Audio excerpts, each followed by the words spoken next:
Dalam video ini, saya akan menjelaskan salah satu model pembelajaran, yaitu digital learning.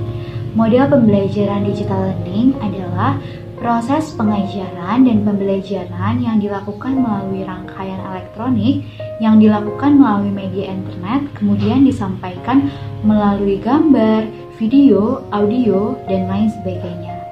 Pada model pembelajaran ini, siswa diharapkan mengikutsertakan semua perangkat yang dimiliki guna menunjang proses pembelajaran, diantaranya seperti handphone dan juga internet. Dalam model pembelajaran ini terdapat kelebihan, yaitu seperti yang kita rasakan saat ini, saat COVID-19 melanda Indonesia. Pembelajaran dan pengajaran tetap bisa dilaksanakan secara optimal, efektif, efisien, kapan saja tentunya dan di mana saja.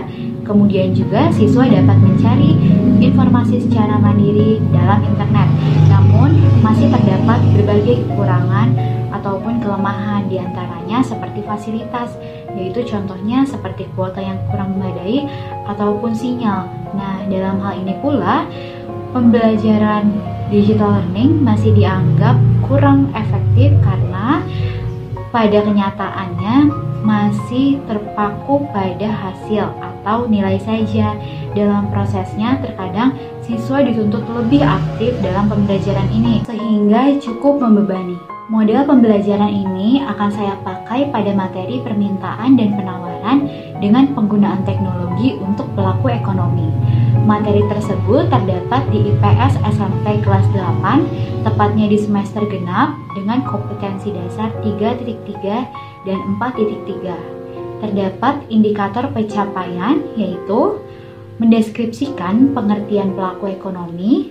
Yang kedua, mendeskripsikan pengertian permintaan dan penawaran. Yang ketiga, mendeskripsikan pengertian teknologi.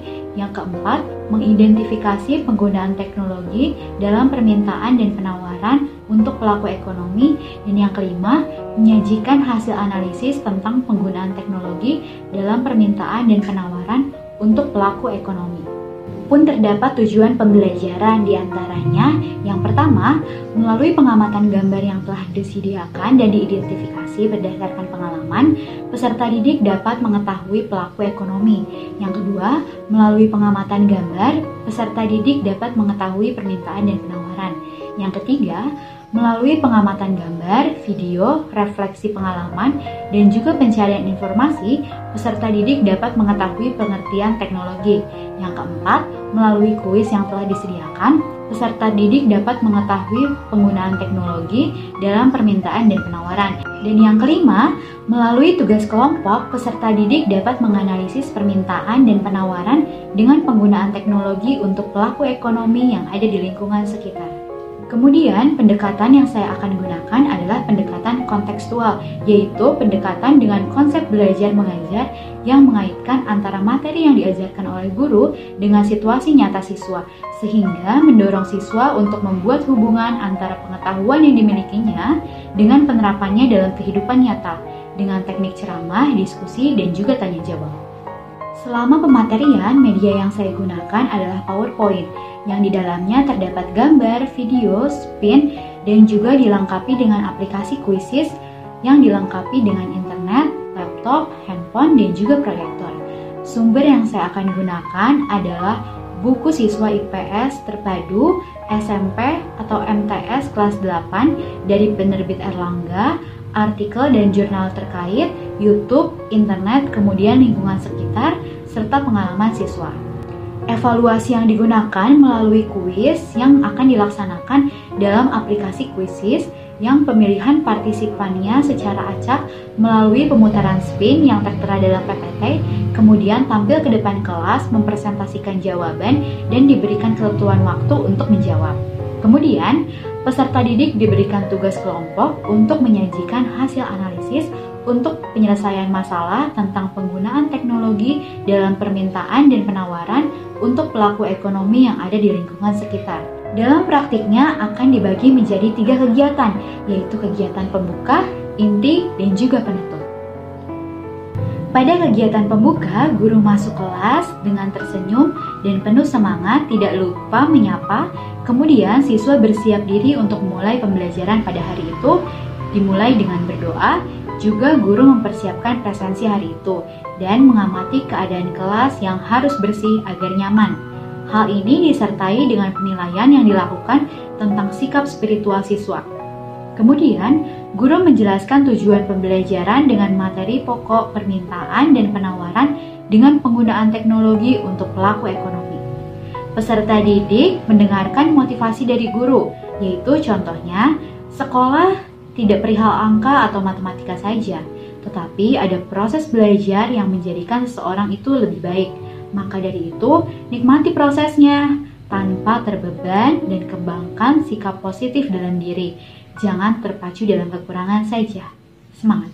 Selanjutnya, pada kegiatan inti, guru menjelaskan materi melalui PowerPoint, yaitu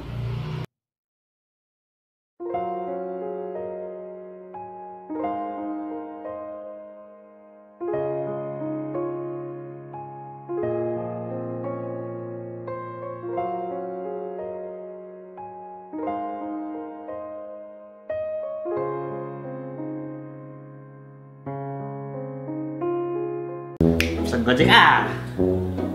Ya, nggak ada kuota.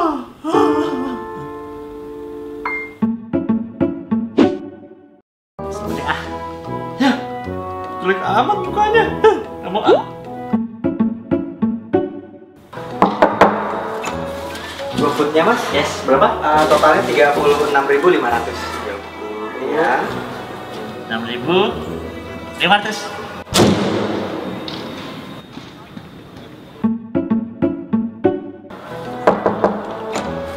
GoFood-nya mas? Yes, berapa jadinya? 36.500. 36.500. Ya, 35.000 aja dah. Gak bisa lah mas, ini sesuai sama yang di stok. Ah udah, saya nggak perlu struknya. Ini buat mas ya. Mas, 500 ya? Ah, nggak usah 500-nya, buat mas aja. Udah, nggak apa-apa ya mas ya. Makasih ya mas. GoFood-nya mas? Wah, ya, makasih ya mas. Mas, Hah? bayar dulu. Bayar? Ya bayar dong. Ya udah, sini. 36.500. Nih, Oh, iya. 36.500. Makasih ya mas. Iya, Baik banget ya, sama-sama. mas.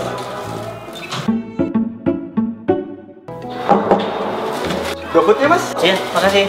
36.500. Oh, ambil kembalian mas.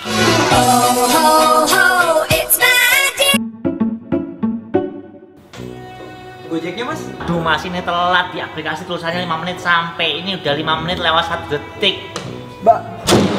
kemudian dilakukan tanya jawab dan ada kuis individu.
Semua siswa melakukannya di handphone masing-masing yang terkoneksi dengan internet. Kemudian ada siswa yang dipilih secara acak melalui pemutaran spin dalam PPT. Perwakilan siswa mempresentasikan jawaban.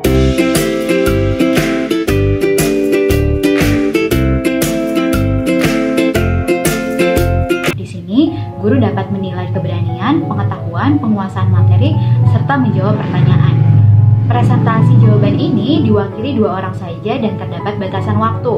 Kemudian diberikan reward berupa pin, makanan, ataupun minuman. Hal ini dilakukan untuk mengetahui apakah semua peserta didik memahami pembelajaran atau tidak, dan selalu bersemangat saat aktif dalam pembelajaran. Kemudian ada tugas kelompok untuk berdiskusi. Dalam hal ini, guru menyertakan penilaian sikap sosial dan penilaian keterampilan peserta didik. Kelas dibagi menjadi beberapa kelompok untuk merancang ide. Dan yang terakhir adalah kegiatan penutup. Siswa diminta melanjutkan tugas kelompok. Perwakilan siswa menyimpulkan pembelajaran. Kemudian dilanjutkan dengan guru menyimpulkan pembelajaran pada hari tersebut. Ditutup dengan kalimat motivasi. Sekian pemaparan saya mengenai simulasi pembelajaran kali ini. Mohon maaf bila terdapat banyak sekali kesalahan. Terima kasih.